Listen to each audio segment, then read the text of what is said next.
I disagree with the way in which the current administration has chosen to engage. For while there are few global problems we can solve by ourselves, there are virtually no global problems that can be solved without us. In confronting the challenges of our time, there are more nations than ever capable of contributing. But there is still only one nation capable of leading. And I disagree with voices in my own party who argue that we should not engage at all, who warn that we should heed the words of John Quincy Adams, not to go abroad in search of monsters to destroy. I disagree because all around us, we see the human face of America's influence. It actually begins not with our government, but with our people. Millions of people have been the catalyst of democratic change in their own countries, but they never would have been able to connect with each other if an American had not invented Twitter. The atrocities of Joseph Kony would be largely unknown, but in fact, millions of people know about it because an American made a film and distributed it on another American innovation, YouTube. And even in our military engagements, the lasting impact of our influence on the world is hard to ignore. Millions of people have emerged from poverty around the world, in part because our Navy protects the freedom of the seas, allowing the ever-increasing flow of goods between nations. And long after the last American soldier has left Afghanistan, God willing, there will be millions of strong, productive, and independent Afghan women, because today, they are the first girls in generations to attend school, thanks to the generosity of the American people. We do these things because we're a compassionate people.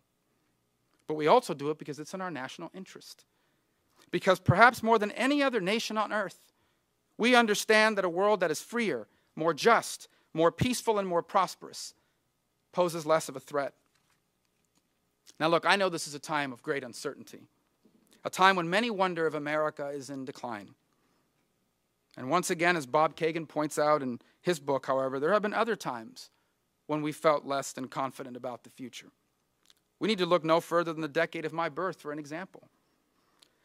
In the 1970s, we experienced setbacks against communism in Asia, the collapse of trust in government, the oil shock, stagflation, high interest rates, Soviet expansion, the hostage crisis in Iran, and disco music.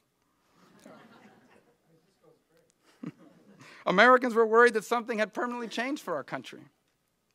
We couldn't be certain our standard of living would improve generation after generation, and even less certain that we could maintain America's primacy in world affairs.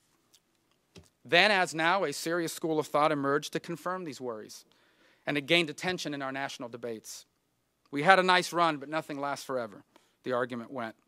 Our problems are too numerous, our resources too depleted, our economy too dependent on dying industries, our public institutions too inadaptable, and our rivals too potent for us to keep pace with, much less stay ahead of. And now, they said back then, the most important responsibility of public officials is to manage our decline intelligently and to mitigate its consequences at home and abroad.